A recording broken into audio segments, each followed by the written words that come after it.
Life में सबसे ज़्यादा इम्पॉर्टेंट क्या है? अगर एक्सपर्ट्स की माने ना तो वो मनी है, फेम है, ना पावर है। तो सबसे ज़्यादा इम्पॉर्टेंट है क्या? वो है happiness.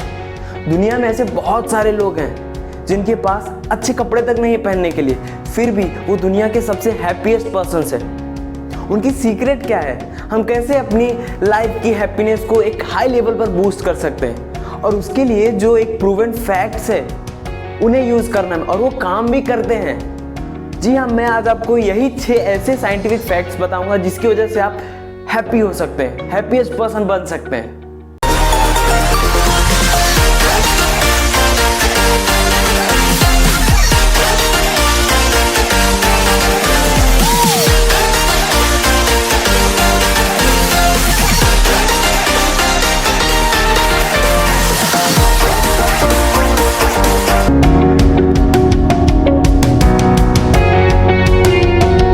Number 1, spend money on others. हम जब भी सैड होते हैं हम बाहर जाते हैं और कुछ ना कुछ खरीद के लेके आते हैं, चाहे वो चॉकलेट्स हो, हमारे फेवरेट फूड हो, या कुछ भी हो, जैसे कि स्पोर्ट्स बाइक, स्पोर्ट्स कार, कुछ भी हो सकता है। रिसर्च से हमें ये पता चलता है कि अगर हम खुश होना चाहते हैं, हम अपने ऊपर पैसे खर्च करते हैं तो हमें उससे ज़्यादा खुशी नहीं मिलेगी। अगर हम वही पैसा अगर किसी दूसरे पे खर्च करते हैं तो हमें उससे ज़्यादा खुशी मिलेगी। मैं आपको 2008 में एक रिसर्च हुआ था, उसके ऊपर का एक एग्जांपल बता दूं। 2008 में एक रिसर्च हुआ था, उसमें ये बताया गया था कि बहुत सारे लोग थे, वहाँ पे उन लोगों को एक एनवलप दिया गया पैसों से भरा हुआ, और उनको ये बोला गया कि आप जाइए, उनके 50% लोगों को कि आप जाइए और आप अपने ऊपर खर्च कीजिए। सेल्फ मतलब खर्च करना, आपको जो लेना आप ले सकते हो।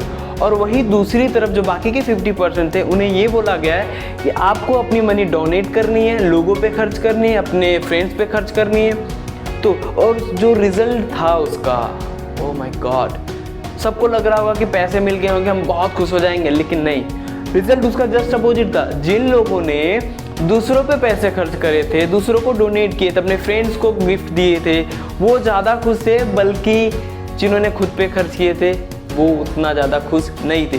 इसीलिए अपने आप पैसे को अगर आप अपनी खुशी के लिए यूज़ करते हो तो दूसरे की खुशी के लिए यूज़ करो। 100% मैं श्योरिटी देता हूँ कि आप खुश हो गए। मैं भी ये चीज़ करता हूँ, अगर मैं खुश होता हूँ अपने घर वालों के लिए कुछ सामान ला के दे देता हूँ, कुछ चीज़ें लेके आ जाता हूँ, तो वो बहुत ज़्यादा सेटिस्फेक्शन देता है। Number 2, listen to sad songs. जब हम बहुत टेंस्ड होते हैं तो हमें से बहुत सारे लोग हेडफोन्स लगा करके अलग चले जाते हैं और आराम से अपने फेवरेट सॉन्ग्स हम सुनते हैं। और जो सॉन्ग्स हमें खुश करते हैं उन सॉन्ग्स की भी प्लेलिस्ट बनानी है और उन्हें भी सुनना है। 2014 की एक रिसर्च है, उसमें ये बताया गया है कि जो लोग सैड सॉन्ग्स को सुनते हैं उनमें regulation of negative emotions and mood generate होता है। सरल भाषा में कहें तो जो सैड सॉन्ग्स होते हैं वो हमारे मूड को क्या करते हैं, हैंडल कर लेते हैं। जैसे कि हमारा अगर स्ट्रेसफुल मूड है तो उसको भी हैंडल कर लेगा और ज़्यादा गिल्टी भी फील नहीं कराएगा। और अगर ज़्यादा से ज़्यादा आप हो तो सैड सॉन्ग सुनो। अगर आप प्रॉब्लम में, आप स्ट्रेसफुल हो गए हो, आप बहुत ज़्यादा टेंस्ड हो, सैड सॉन्ग सुनो भाई, सब खत्म हो जाएगा, लिटरली सब खत्म हो जाएगा। आपको कोई टेंशन की जरूरत भी नहीं आएगी, लगेगा कि हाँ वाह, रिलैक्सफुल आप फील करोगे। और play the saddest songs of your playlist. आपके प्लेलिस्ट में जितना ज़्यादा सैड सॉन्ग है उतना ही अच्छा है, आप उतना ज़्यादा काम एंड रिलैक्स्ड बनोगे। Number 3, drink coffee. आप में से कोई भी ये एक्सपेक्ट ही नहीं कर रहा होगा कि कॉफ़ी के बारे में भी बात आ सकती है। जी हाँ, कॉफ़ी को लेकर के बहुत सारी बातें होती रहती हैं, जैसे कि कॉफ़ी हमारे लिए कैसे अच्छा हो सकता है, कैसे बुरा हो सकता है, लेकिन कोई भी कॉफ़ी के बारे में ये बात नहीं करता कि उसका जो इफेक्ट है वो हमारे मूड पर क्या पड़ता है। तो इसके लिए भी कुछ रिसर्च एंड स्टडीज़ हुई है। उसका जो रिजल्ट था कि हमारे मूड पर क्या इफेक्ट पड़ता है, उसका बहुत ही इंटरेस्टिंग और बहुत ही स्टनिंग रिजल्ट था कि कॉफ़ी का इफेक्ट हमारे ऊपर क्या पड़ता है।